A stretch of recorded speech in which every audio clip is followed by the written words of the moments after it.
Chicago, you coming up next. Yeah. They're gonna be kicking those students out. They say you got a remote work, ain't no good or well now got internet at the house. Right. New York City, students are being forced to learn online as nearly 2,000 migrants move into their school. Nate Foy is live in Brooklyn with the latest with what's going on. Nate, what can you tell us about this?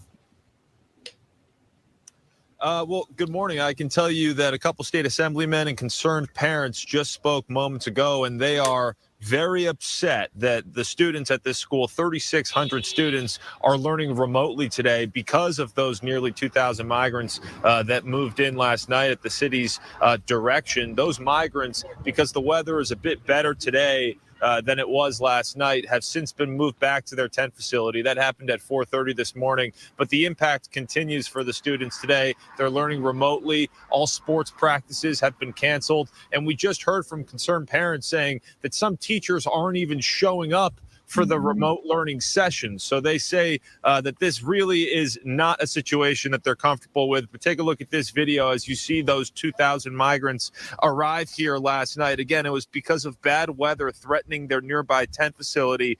The school notified parents of the students. The city writing, quote, "The health and safety of migrants in our care is always a top priority, which is why we are currently overseeing the relocation of 1,900 guests from the Humanitarian Emergency Response and Relief Center at Floyd Bennett Field. That relocation is forcing students to again learn at home, a proven disaster for learning, as we saw during COVID." Florida Governor and presidential hopeful Ron DeSantis spoke about this last night. Listen here. That's funny. The government is commandeering the schools to house illegal aliens. The migrants now are back at Floyd Bennett Field, but many are wondering for how long. Of course, we're in the middle of winter here in New York City. We just had a nor'easter over the weekend, and harsh conditions are expected, throughout the winter. So people are concerned that this could happen again, not only at this school, but in other districts across New York, which is why these two assemblymen who are not part of this district are here speaking today. And they say that they're drafting legislation to prevent the city from housing migrants in active schools. New York City Mayor Eric Adams says the city is full. Of course, you guys are running into similar problems in Chicago, and the mayor's office says that they're considering all options here. We'll send it back to you. All right. Thank you, Nate. Ongoing. All right, Brandon. New York is telling some high school students to go home and do remote work because we need to have some people who ain't paid 1 penny in taxes or contribute anything over here. They need to be here to sleep. And Mr. Taylor, oh, go ahead. Yes, you are correct. Some people do like having sex in different places. Right. When I was 20, I could have been one of them. But it didn't happen too much because the girls were shy. But back to what you were saying about the students being at home, like not only that the students have to be at home, that means a parent or somebody may have to be at home with the kids now, because I can't just have my 5-year-old or my 16-year-old, my 13-year-old home by themselves now, because I have to be watching what they're doing. I have to make sure they're doing their work, make sure they got food, all that kind of stuff, just because some people who aren't even supposed to be in this country are now living at this school. Now, just for back context, I looked up the school. I think it's James Madison High School in Brooklyn, New York.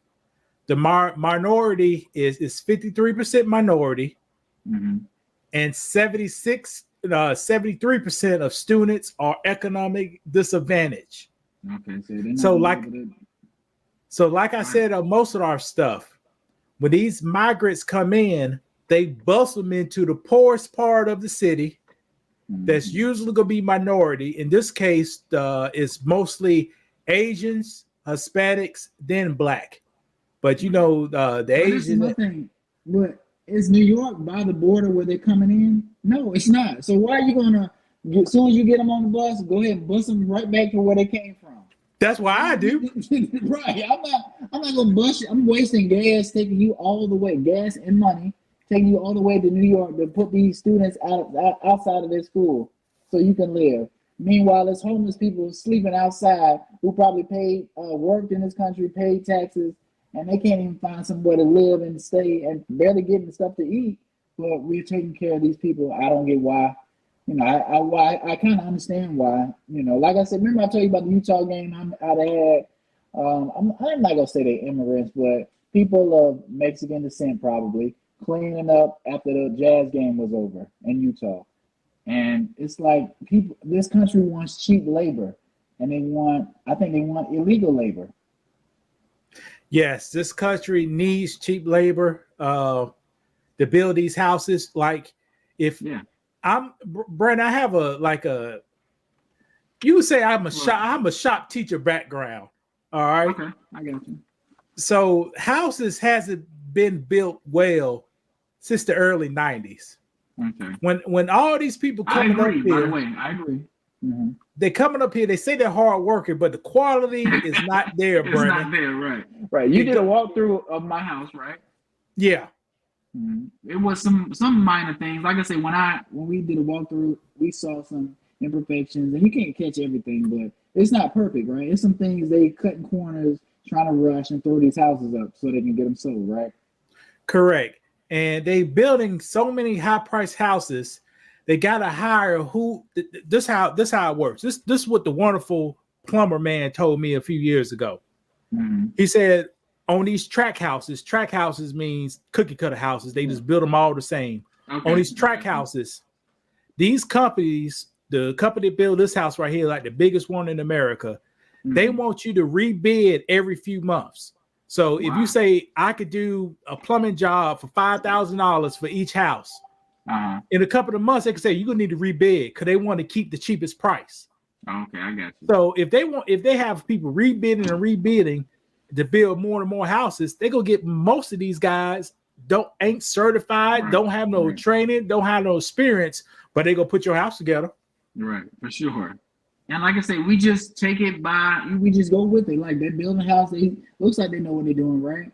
We don't bat an eye at it because we say Mexicans work hard or whoever they have out there is working hard. They know what they're doing, right? It's a contractor over all the workers, right? Isn't that how it normally is? Somebody's overseeing everybody that's under. Okay, so he is responsible for the job that they do, right? Mm-hmm.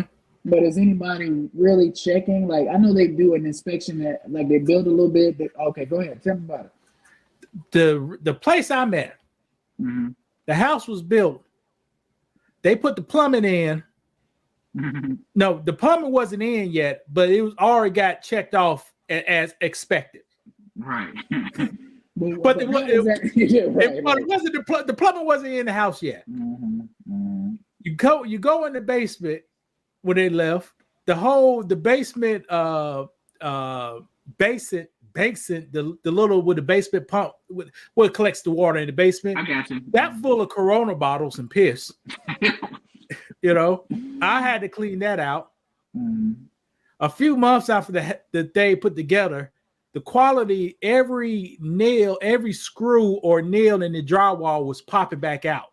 Oh, really? Wow. So it's called a nail pop. So all the drywall had to be redone.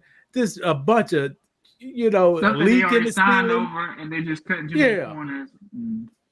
So it's stuff being built now is not too good. Like cars are more advanced, but are they really better, Brandon? No, they're not. It's a lot of technology in them, but they still break down. They still have issues. You're still gonna have to pay a lot to get them serviced. Correct. It's just something we just take on. We say that's fine. That's just what it's gonna be.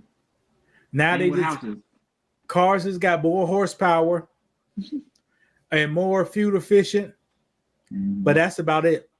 Right. They used to say, I'm about to talk like a dork. The death rate for car accidents was going down, but now it's jumping back up to record numbers. You think that's more about the way it's built or just how reckless people are? I think people on that damn phone too much, and people get a little too angry. People get too angry while driving. Yeah. So that's what I really think. But guys, Mr. Taylor, Chicago, you coming up next. Yeah. They're gonna be kicking those students out They say you got to remote work, and no good or well now got internet at the house. Right, and that's another thing. Like you have to make sure you got internet. You got to make sure you logging on. I guess in theory you'll be like, oh well, it'll be better for you because now you don't even have to leave your house to go to school. But no, it inconvenience you, and we went through a lot of that through COVID too, where people doing remote stuff from home. So, well, first go ahead. Kids may not have nothing to eat. Sometimes they use us go to school to eat lunch. You saw, Brandon, we went to school. How many people was eating breakfast there at school, Brandon? Well, it was a couple people eating breakfast at school. You ate breakfast at school before? I didn't never eat breakfast at school. No, I ain't never eat breakfast. At home. It was some people, not a lot. You see what I'm saying? Your mama and my parents, they had enough money to give us breakfast before we left. Yeah. Some people had to go to school early to eat that to breakfast. Get their lunch, yeah. Yeah. It was on reduced lunch and a bunch of stuff. Like there's a lot of people, not a lot of people, but it was some people that we knew that was on reduced lunch. Correct. In elementary school, I had to pay that $1 or $1 a quarter. Some people had to pay like a quarter or a nickel. Right. I wonder what it is now. It'll be interesting to see how much kids pay for a school lunch. You know how much it need to be? It need to be free. That's how much it need to be free. Right. Everything be free. We all struggling around here. Right. You would think the state should pay for your education if you're in elementary school or if you're in high school. That should cover your books, your food, all that stuff, field trips, all of that stuff. Sports. You shouldn't have to pay that much money to play sports for your team for school.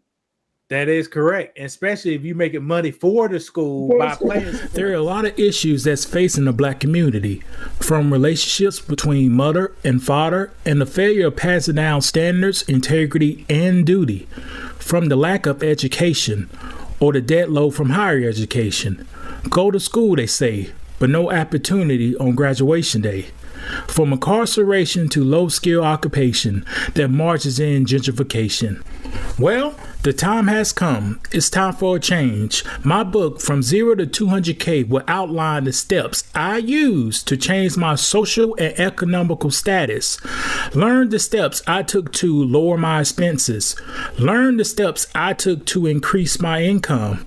Learn the steps I took to increase my credit and keep a good credit score. Learn about how I generate wealth. Most importantly, how I got God involved in my life.